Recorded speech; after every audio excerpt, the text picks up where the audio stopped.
बिस्मिल्लाहिर्रहमानिर्रहीम जी, अस्सलाम वालेकुम। मैं हूं मारी अली, आप देख रहे हैं मेरा चैनल। आदिल राजा को रिहा कर दिया गया या उनको गिरफ्तार किया ही नहीं गया था। सुबह से बल्कि कल रात से खबरें गर्दिश कर रही थी कि आदिल राजा गिरफ्तार हो गए, गिरफ्तार हो गए, गिरफ्तार हो गए। फिर उसके हवाले से ये कहानी सुनाई गई कि जी वो सुबह गिरफ्तार हुआ। ठीक है, पुलिस की कस्टडी में था वो। 8 घंटे तक पुलिस उसके साथ तफ्तीश करती रही। किसी को नहीं पता कि आदिल राजा अचानक से कहाँ पे गायब हो गया। कल रात से खबरें गर्दिश कर रही थी। फिर उनके दोस्तों ने कहा कि हमने रब्ता करने की कोशिश की, लेकिन जो है उनका मोबाइल बंद रहा। मोहित पीरजादा ने भी ट्वीट किया और अपने चैनल से ये बताया कि जी कहा जा रहा है कि गिरफ्तार किया गया है, लेकिन मेरे पास ऐसी कोई इतलात नहीं है, उनका नंबर बंद है, हो सकता है वो अंडरग्राउंड हो गए हों। उसके बाद उनके वकील ने कहा कि जी वो मेरे साथ राब्ते में नहीं है, मैं उनका वकील हूँ, अगर ऐसी कोई बात होती तो सबसे पहले मुझसे रब्ता करते। लेकिन जी अब से कुछ देर कबल मैंने आपको खबर दी है कि आदिल राजा को जो है पुलिस से रिहा कर दिया गया है। उल्टा उनको सिक्योरिटी फराहम कर दी गई है। यानी कि लंदन से ये खबर है, बहुत बड़ी खबर है कि जिस शख्स के बारे में कहा जा रहा था कि उसको घसीट के पाकिस्तान लाया जाएगा और उसके साथ पता नहीं क्या सलूक किया जाएगा, अब मामला वहां पर दोबारा लंदन जाता है। वहां पर मामला जाने के बाद पता चलता है कि 8 घंटे मुकम्मल तौर पर उन्होंने तफ्तीश की और उसके बाद आदिल राजा को लंदन पुलिस ने जो है वो हाई सिक्योरिटी दे दी है, यानी कि उसको सिक्योरिटी फराहम कर दी गई है। मैं आपको बताती चलूँ कि जी पाकिस्तान और यूके के दरमियान जो कोई भी मुलजिम है इनका या कोई भी मामला है, उनकी हवालगी के लिए कोई ट्रीटी नहीं है, कोई मुआहिदा वगैरह कोई नहीं है। आदिल राजा हो, वजाहत सईद खान हो, मोहित पीरजादा हो, साबिर शाकिर समेत सब लोग इन मुल्कों में जो है वो महफूज हैं। यानी कि आज सुबह जैसे ही पता चलता है कि आदिल राजा को गिरफ्तार किया गया है, उसके बाद मैं आपको बताती चलूँ कि मोहित पीरजादा और साबिर शाकिर के खिलाफ जो FIR काट दी जाती है। एक नया मुद्दे पे जो है उनके खिलाफ मुकदमा दर्ज कर दिया जाता है। अब मैं थोड़ा सा आपको ये बताती चलूँ कि आदिल राजा जो है वो लंदन में है, वजाहत सईद खान मेरे ख्याल में अमेरिका में है, मोहित पीरजादा भी अमेरिका में है, साबिर शाकिर भी कहीं बाहर के मुल्क में है। और मैं अगर लंदन के हवाले से बात करूँ, यूके के हवाले से बताती चलूँ, पाकिस्तान और यूके के दरमियान जो कोई मुलजिमान हैं उनकी हवालगी के हवाले से कोई ट्रीटी नहीं है, कोई इनके दरमियान सेटलमेंट नहीं है, कोई मुआहिदा नहीं है। तो जब आदिल राजा को वहाँ पर गिरफ्तार किया जाता है, पाकिस्तान में बहुत सारे लोगों ने ट्वीट की कि आदिल राजा को घसीट के लेकर आया जाएगा, उस शख्स ने बड़ा गलत किया, उसने ये किया, उसने वो किया, जो भी मामला थे उसको अदालत में लाकर खड़ा किया जाएगा और फौजी अदालतों में उसके खिलाफ मुकदमा जो है वो चलाया जाएगा। सारी रात इस तरह से लोगों ने खबरें चलाई, खबरें डिलीट हुई, मुख्तलिफ चैनल्स ने खबरें चलाई, उसके बाद उसको डिलीट करना पड़ा। आज सुबह खबर मिलती है कि उनको गिरफ्तार किया गया है। उनका नंबर मुसलसल बन जा रहा था। उनकी वाइफ जो है वो भी अंडरग्राउंड हो गई है, वो यूके नेशनल है। उनके हवाले से भी बड़ी बातें हैं कि वो बड़ी ट्वीट्स करती हैं और अपने मियाँ के साथ जो है वो काफ़ी चीज़ें जो है वो करती हुई नज़र आती हैं।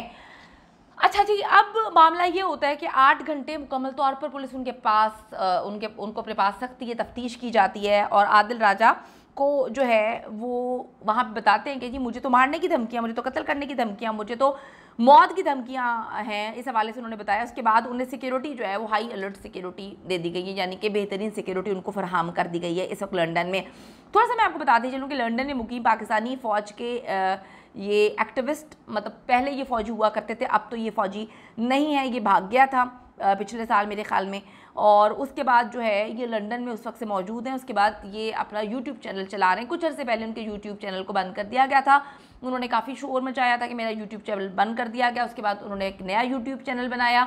2 दिन पहले जो है वो मोहित पीरजादा के साथ और मेरे ख्याल में वजाहत अली खान के साथ भी वो लाइव आए थे और उन्होंने काफ़ी ज़्यादा कुछ कहानियाँ सुनाई थी। अब मैं आपको बताती चलूँ कि पाकिस्तान की हुकूमत जब पिछले साल अप्रैल में ख़त्म हुई थी PTI की, तो आदिल राजा के अहले खाना की तरफ से उनको अगवा का दावा किया गया था। फिर चंद घंटों बाद आदिल राजा ने अपने सोशल मीडिया पर लंदन पहुंचने की तस्दीक की थी, वो लंदन चले गए थे। उस वक्त के बाद आदिल राजा के खिलाफ इस वक्त इस्लामाबाद के थाना निम्ना में पाकिस्तानी फ़ौज में बगावत की कोशिश करने और दहशतगर्दी की दफा समेत गद्दारी के मुकदमा जो हैं इल्ज़ाम में मुकदमा दर्ज किए गए हैं।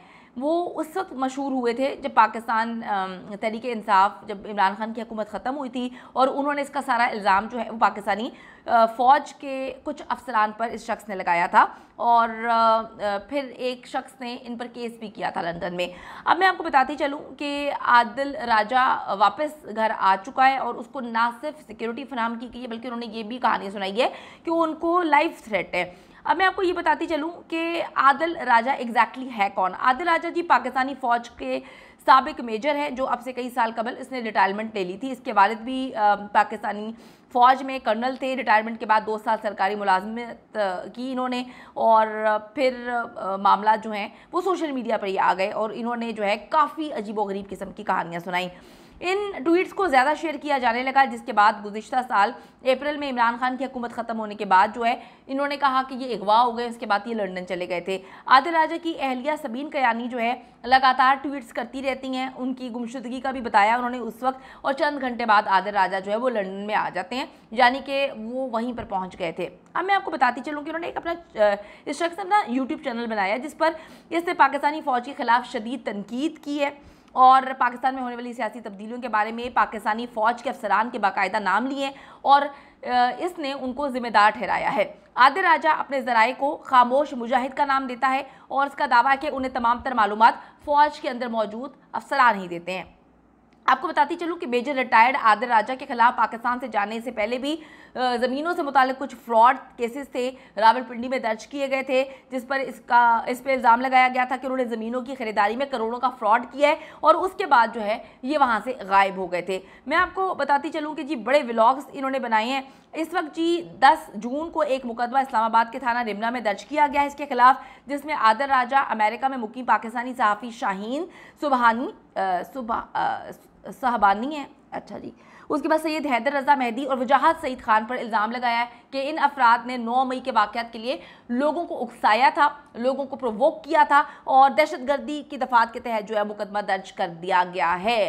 अब मामला ये है कि जो कहानी सुबह से हम सुन रहे थे और हम उसको कोट कर रहे थे कि आदिल राजा को गिरफ्तार किया गया, क्या उनको गिरफ्तार किया गया था, क्या वो गिरफ्तार हुआ भी था या नहीं, क्योंकि जो अभी मामला निकल के सामने आए हैं उससे पता चलता है कि पाकिस्तान और यूके के दरमियान तो कोई ये मामला है ही नहीं। यानी कि अगर कोई मुल्ज़िमान पाकिस्तान से फरार होते हैं या पाकिस्तान का कोई भी बंदा कोई इल्ज़ाम लगाते हैं कि जी इसको गिरफ्तार करके लेकर आए, तो इंग्लैंड की पुलिस जो है उसकी पाबंद नहीं है। अगर पाबंद होती तो आज आदिल राजा को वो सिक्योरिटी फराहम ना करती। उन्होंने आदिल राजा को ना सिर्फ सिक्योरिटी फराहम की है बल्कि उसने ये इल्ज़ाम लगाया कि मेरी जान को खतरा है तो मुझे बचाया जाए, तो उसको बचाने के लिए अब वो कोशिशें कर रहे हैं। यानी कि पाकिस्तान आने का ख्वाब इस वक्त तक तो जो है वो चकनाचूर हो चुका है और ना ही वजाहत खान को जो है वो गिरफ्तार किया जाएगा क्योंकि पॉलिसीज़ होती हैं।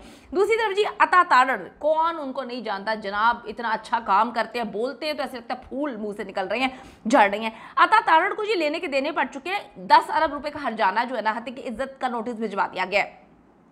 पीटीआई के चेयरमैन जो है मैं आपको बताती चलूँ कि चेयरमैन तहरीक इंसाफ पर सुप्रीम कोर्ट के सीनियर वकील अब्दुल रज़ाक शर के कत्ल का इन्होंने इल्ज़ाम लगाया जो कि महंगा पड़ चुका है। पीटीआई की जानिब से अता तारड़ के खिलाफ कानूनी कार्रवाई की गई है और मैं आपको बताती चलूँ कि इन पर जो है वो 10 करोड़ का हर्जाने का नोटिस भेज दिया गया है। अब जबकि हर्जाने के तौर पर मिलने वाली रकम वो कहते हैं जी शौकत खानम को हम अतिया करेंगे। कानूनी नोटिस के जरिए चेयरमैन तहरीक इंसाफ के खिलाफ इल्ज़ाम तराशी पर अता तारड़ का 15 रोज़ में गैर मशरूत माफ़ी मांगने की इनको मोहलत दी गई है, जिसमें अता तारड़ फौरी तौर पर इमरान खान पे जो इल्ज़ाम तराशी उन्होंने की उसको तर्क करेंगे, माफ़ी मांगेंगे, अपना बयान वापस लेंगे और अगर वो माफ़ी नहीं मांगते तो फिर वो आगे मजीद जो है हद के इज्जत कानून समेत मुख्तलिफ कवानीन का इस्तेमाल करते हुए जो है वो मामलात को तय किया जाएगा अदालत के थ्रू। मैं आपको बताती चलूँ कि ये वज़ीर आज़म के मुशीर अता तारड़ है। इन्होंने प्रेस कॉन्फ्रेंस की थी और वकील के कत्ल का जितना मवाद है, जितना इल्ज़ाम है, इन्होंने इमरान खान पर डाल दिया था। अता तारड़ का कहना था कि इनको कत्ल करने का जवाब देना होगा, हम इनके खून को रायगा नहीं जाने देंगे और उस वक्त कोई तहकीकात भी नहीं हुई थी, कोई मामलात भी समझ नहीं आ रहे थे, इन्वेस्टिगेशन भी नहीं हुई थी और सारा का सारा इल्ज़ाम जो है वो इमरान खान पे डाल दिया गया था। तो अब देखना ये है कि जो इनको नोटिस मिला है इस पर क्या जवाब देते हैं, क्योंकि आज सुबह से भी काफ़ी कहानियाँ सुना रही हैं मुख्तलिफ जगह पर। मीडिया इनको देख लेता है, मीडिया इनसे अलिफ पूछता है तो ये कहते हैं इमरान खान ने किया, बे पूछते हैं तो कहते हैं इमरान खान ने किया है, सी पूछते हैं तो कहते हैं वो भी इमरान खान ने किया, डी भी इमरान खान ने किया, जी तक हर चीज़ इमरान खान पर डाल देते हैं। अब देखते हैं नोटिस का जवाब क्या देते हैं, क्योंकि वो तो खुद बहुत बड़े वकील हैं और वो जानते हैं कि क्या मामलात होते हैं, किस तरह से हैंडल करना चाहिए। तो ये जी अभी तक की 2 बड़ी खबरें थीं जिसमें आदिल राजा जो हैं वो रिहा हो गए हैं, उनको तो अलग यूके ने सिक्योरिटी दे दी है। दूसरी बात है कि अब तारड़ साहब जो हैं वो क्या जवाब देंगे, माफ़ी मांगेंगे या फिर जो है वो 15 करोड़ देंगे, ये तो आने वाला वक्त ही बताएगा।